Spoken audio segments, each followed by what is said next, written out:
আপনাদেরকে এই গণ অভ্যুত্থানের মধ্য দিয়ে ছাত্র জনতা বসিয়েছে দেশের জন্য কাজ করতে, ভারতের দালালি বা ভারতের চামচামি করতে না।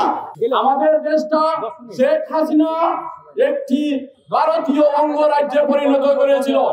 আমাদের উপদেষ্টা মন্ডলীদের একটা অংশকে দেখছি ভারতের প্রতি তাদের একটা লুতুপুতু ভাব আছে।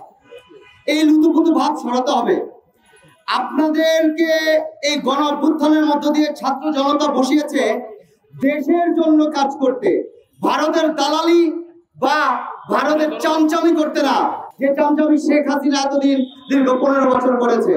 মৎস্য উপদেষ্টা বলে আমি জানি না 3000 টন মাছ ভারতে রপ্তানি হচ্ছে। আপনি যদি না জানেন তাহলে কি করতে আপনি মৎস্য উপদেষ্টা হয়েছেন? আপনাকে কে বলছে মৎস্য উপদেষ্টা হইতে? আমরা আপনাদেরকে উপদেষ্টা বানাইছি, আমরা আপনাদেরকে ফেলে দিতে পারবো কয়েক লড়াই।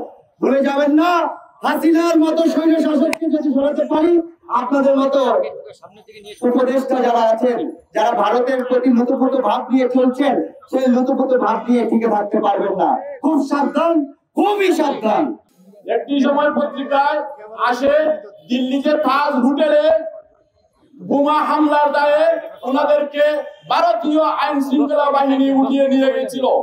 আমাদের দেশটা শেখ হাসিনা একটি ভারতীয় অঙ্গরাজ্যে পরিণত করেছিল। কিন্তু এই 15 বছর ছাত্র জনতা আন্দোলনে এবং হাজারো শহীদের রক্তের বিনিময়ে আমরা একটি নতুন করে স্বাধীনতা পেয়েছি।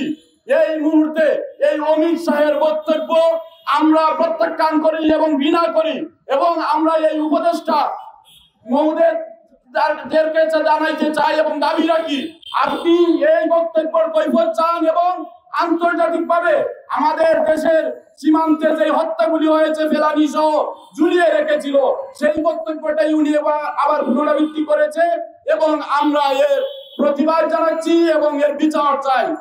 আমরা একটি কথা বলতে চাই, ইন্ডিয়ার সাথে ভারতের সাথে আমাদের সম্পর্ক করতে হবে না, ওটা আওয়ামী লীগ করেছিল।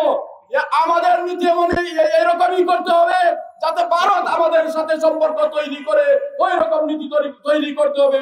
সবাইকে ধন্যবাদ।